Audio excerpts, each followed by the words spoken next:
La TVT au cœur de l'information.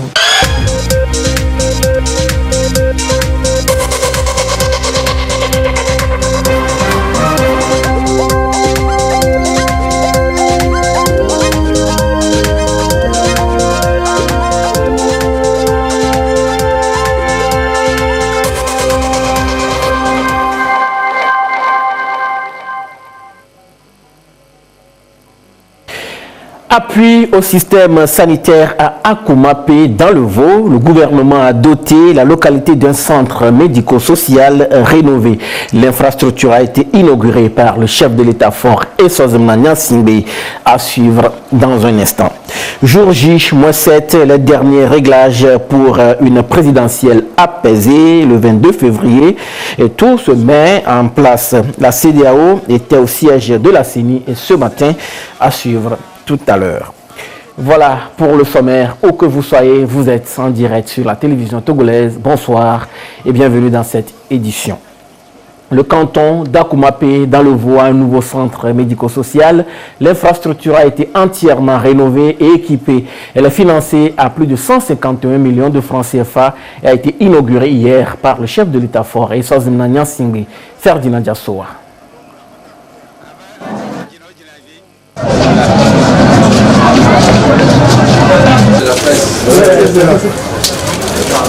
Le centre médico-social d'Akoumapé dans la préfecture de Vaud, remis par le chef de l'État aux responsables de cette structure sanitaire.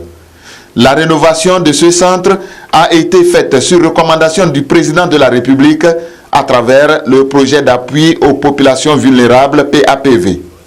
Coût des travaux, y compris les équipements, un peu plus de 151 millions de francs CFA. Les populations d'Akoumapé ont salué cette initiative qui facilite l'accès aux soins de santé aux populations à la base. Le centre médico-social d'Akoumapé comprend la médecine, le laboratoire, la maternité et la pharmacie. Le processus électoral au Togo poursuit son petit bonhomme de chemin. Nous sommes à 7 jours du scrutin présidentiel du 22 février. La CEDEAO, qui a accompagné le Togo dans ce processus, est allée ce samedi au siège de la CENI. C'est pour s'assurer de l'évolution des préparatifs. Augustin Kossi. Pour la présidentielle du 22 février au Togo, la CEDEAO apporte son expertise à divers niveaux. À la CENI, l'institution régionale veut s'assurer de l'évolution du processus dans les meilleures conditions. Ils échangent sur les différentes étapes de préparatifs et les modalités devant régir le scrutin. La mission d'observateur qui doit être déployée sur le terrain fait partie aussi de la délégation. La CEDEAO a toujours accompagné le gouvernement togolais et la commission électorale, notamment à travers des auditeurs, des experts qui ont eu à auditer, certifier le fichier électoral sur la base avec laquelle la commission électorale organise ses élections présidentielles. La CEDEAO déploie des observateurs internationaux pour vérifier la sincérité, l'équité, la justice et la transparence de ces élections. Donc une mission d'observateurs internationaux longue durée séjourne depuis pratiquement une semaine ici au Togo. Donc nous sommes venus prendre attache avec la commission électorale pour connaître en fait dans le cadre de l'organisation à quel niveau ils sont dans les préparatifs pour que le 22 février ils puissent, nous les citoyens togolais et la communauté CEDEAO puissent connaître véritablement des élections apaisées ici au Togo et que après compte rendu du président et entouré de ses collaborateurs, nous sommes rassurés que la commission électorale est en train de poser des actions qui se poursuivent très positivement et que avec confiance nous pouvons continuer par encourager la commission électorale sur tout ce qu'elle est en train de poser comme action au profit de la communauté nationale et de la communauté ouest-africaine. Au niveau de la CENI, les préparatifs vont bon train. Les derniers réglages se peaufinent. On achemine déjà le matériel et accessoires de bureaux de vote vers les différentes commissions électorales locales indépendantes. La CEDEAO exprime sa satisfaction. Nous venons de constater d'ailleurs que même les matériels sensibles sont en train d'être acheminés, la logistique est opérationnelle et tout se passe à ce jour normalement. Nous prions Dieu pour que le 22 février nous puissions boucler ce processus qui vient de commencer dans l'espace ouest africain par le Togo. Nous aurons 6 élections à couvrir cette année 2020. Nous sommes au jour J, mois 7. La campagne électorale bat son plein. Les Togolais iront aux urnes le 22 février prochain pour élire celui qui présidera aux destinées du Togo pour les 5 prochaines années. Le plan national de développement PND, principale boussole des actions du gouvernement sur la période 2018-2022, était au menu des échanges entre une délégation de l'Agence nationale de sécurité alimentaire du Togo, ANSAT, et les représentants des organisations paysannes des préfectures de Dankmen et Bassar. L'ANSAT a entrepris cette tournée pour amener les producteurs agricoles à comprendre la place qu'il occupe dans le PND, plan national de développement. Nestor Mouzou. Dans la mission assignée à l'Agence nationale de sécurité alimentaire du Togo, les producteurs agricoles sont considérés comme un maillon essentiel de ces interventions. C'est à cet égard que cette structure a entrepris une tournée d'échanges à travers le pays avec les organisations paysannes sur le nouvel instrument de politique du gouvernement qui est le PND, Plan national de développement. Dans la région de l'Akara, le directeur général de l'ANSAT et son équipe se sont rendus à Guérenkouka, dans la préfecture de Dankmen, et à Kabou, dans celle de Bassar, pour cet exercice. Les objectifs phares du PND, c'est d'améliorer le bien-être social de chaque citoyen, de construire l'horizon 2022 500 000 emplois dans tous les secteurs et de construire aussi une économie forte et résiliente. Donc c'est les sujets autour desquels nous avons fait le choix de venir rencontrer les responsables des organisations paysannes pour leur expliquer tout ce qu'ils auront à faire, surtout pour animer l'axe 2 du PND qui met un accent phare sur la transformation des produits agricoles à travers la mise en place des pôles de transformation agricole et des industries extractives. Mais comme nous sommes dans le secteur agricole, ce qui pointe à l'horizon, c'est naturellement la mise en place des unités de transformation.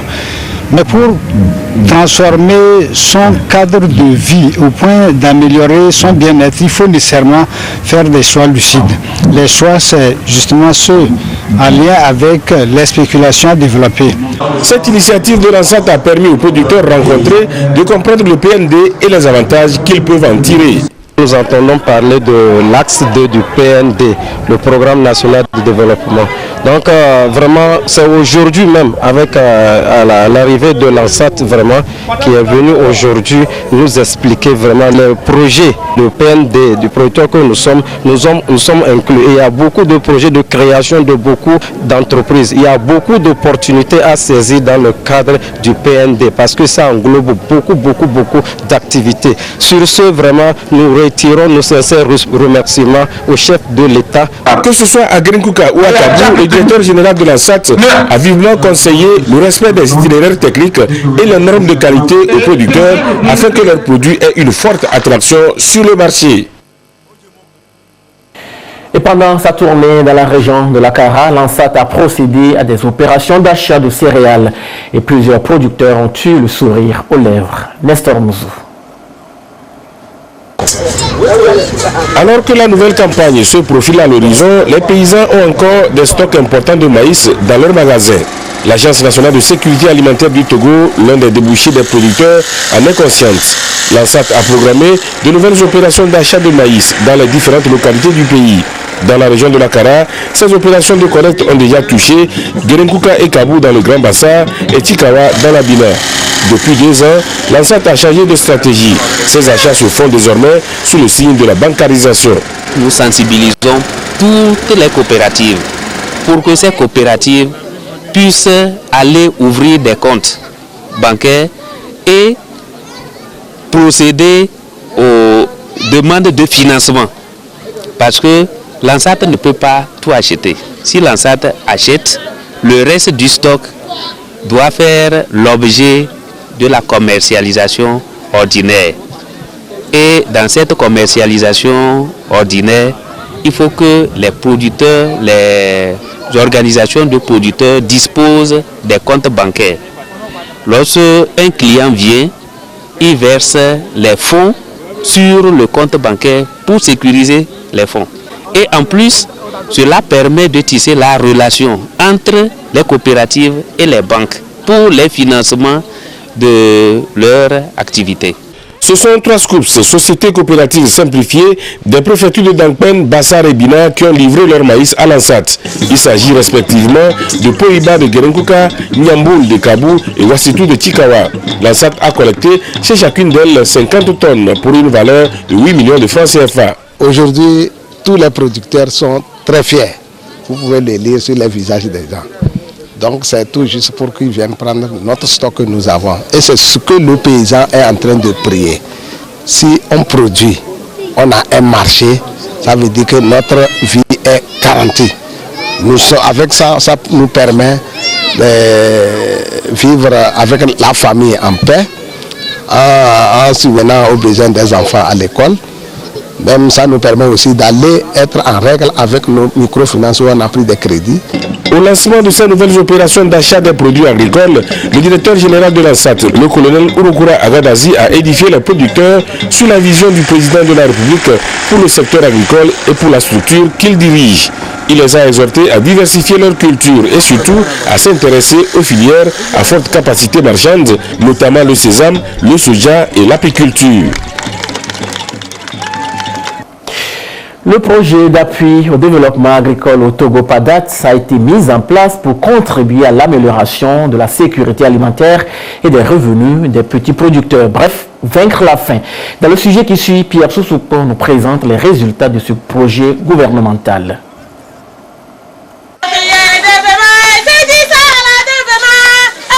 En lançant en 2011 le projet d'appui au développement agricole au Togo PADAT, l'ambition était claire et bien précise. Améliorer à court terme la productivité de petites exploitations agricoles, construire et réhabiliter des infrastructures rurales nécessaires au développement du secteur. Un peu plus de 5 ans après, les résultats de ce volet du programme national d'investissement agricole et de sécurité alimentaire se capitalisent. Et pour pérenniser les acquis du projet, de nouvelles perspectives s'annoncent étables sur la promotion de l'agrobusiness ou encore l'entrepreneuriat rural.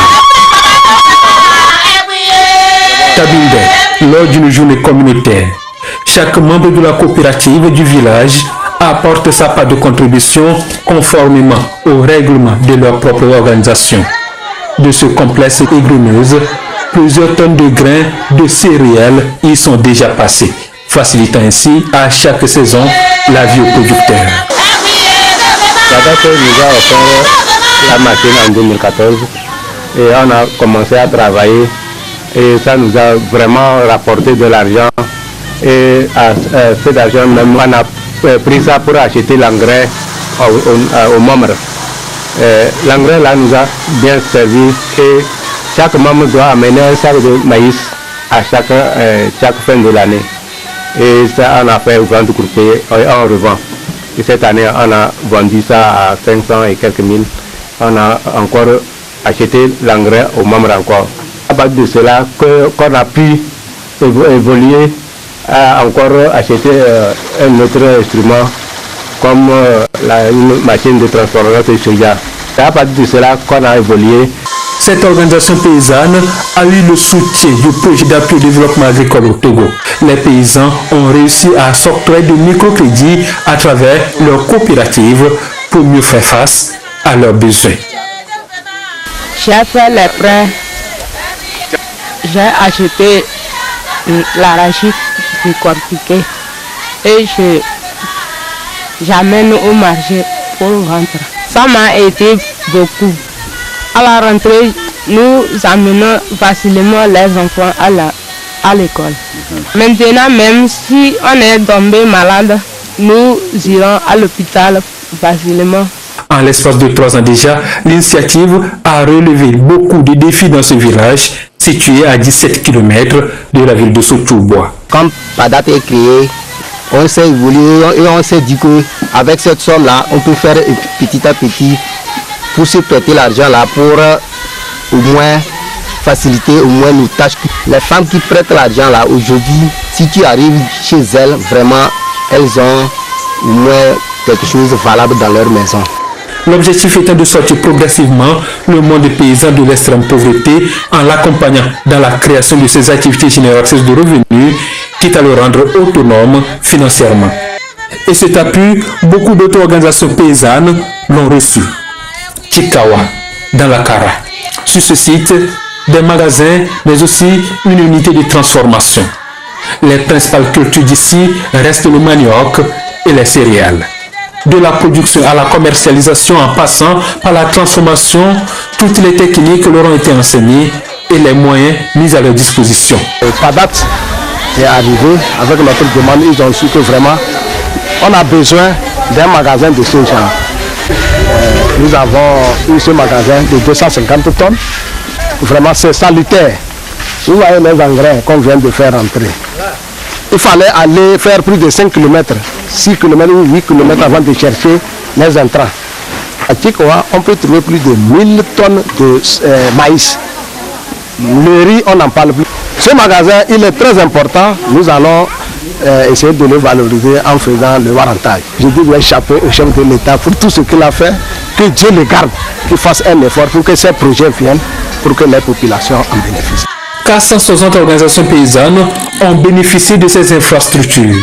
Au cours de la campagne agricole 2015-2016, ceux-ci ont pu réaliser une marge bénéficiaire de plus de 25 millions de francs CFA, ce qui les consolide davantage dans leur entreprise, comme ici sur ce site de Pélichouchou, où les producteurs de riz expriment leur confiance en la terre nourricière. Padat nous a offert des motoculteurs, des batteuses vanneuses, un magasin de 15 tonnes, des formations sur la gestion des équipements et des infrastructures. Et après tout, il nous a encore donné une décortiqueuse. Et nous disons qu'après avec notre activité là, nous devons éradiquer petit à petit la pauvreté. Parce que à base de ça, c'est à base de ça qu'on nourrit la famille. Il y a les frais scolaires, il y a la santé aussi. C'est à base de ça. Tout ce que l'État nous a offert nous aide à promouvoir, même à étendre les superficies que nous cultivons.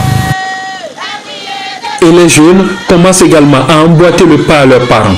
Elias, par exemple, a préféré se consacrer aux activités agricoles aux dépens des études universitaires. Ça me fait plaisir d'être un riziculteur en ce sens que actuellement je vois que le champ de riz remporte beaucoup et surtout que ce n'est plus pénible comme avant où l'on doit s'éterniser pour réaliser tout ce qu'il y a comme besoin dans le champ. À une soixantaine de kilomètres de là, Yaogan et les membres de leur société coopérative. Un autre cas de réussite dans la préfecture de Lavé. Les machines que nous avons reçues, c'était de grand soulagement. Et là, c'est la batteuse vanneuse. Dans l'utilisation, il y a beaucoup de facilité, beaucoup de gains. Si nous récoltons les riz, nous le mettons dans la machine et la paille sort d'un côté, le riz paddy sort d'un autre côté. Des potentiels entrepreneurs, on les rencontre d'une localité à une autre, comme ici à Faladé, dans la Kara. Paulo Kinam a opté pour l'élevage des pondeuses. Chaque jour, il mesure la dimension de son ambition, non sans le soutien des programmes et projets du gouvernement. En 2013, le projet Padat est venu nous former au centre SIDAP. Et après la formation, on nous a donné un kit de 100 000. Je prévois élargir mon entreprise pour recruter des jeunes qui sont ici, qui n'ont pas à faire, pour qu'eux aussi ils suivent mon exemple pour trouver et eux autres, ils vont faire pour eux demain. Son rêve, parvenir à créer une véritable ferme agricole où il pourra employer d'autres jeunes.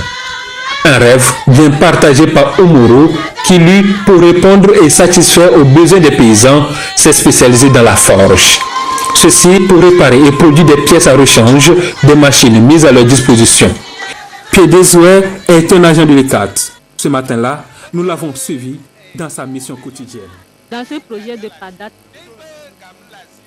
Voilà, ce sera tout pour aujourd'hui. Merci de nous avoir suivis. Restez avec nous sur la TVT, la première. Gardez toujours le sourire, quoi qu'il arrive. Tout de suite, vous avez rendez-vous avec Esther Laclé pour le journal de la campagne. Et à 21h, le grand débat avec Madame Adjanabo Johnson pour le compte du candidat Aglomé Kodjo. Bonsoir.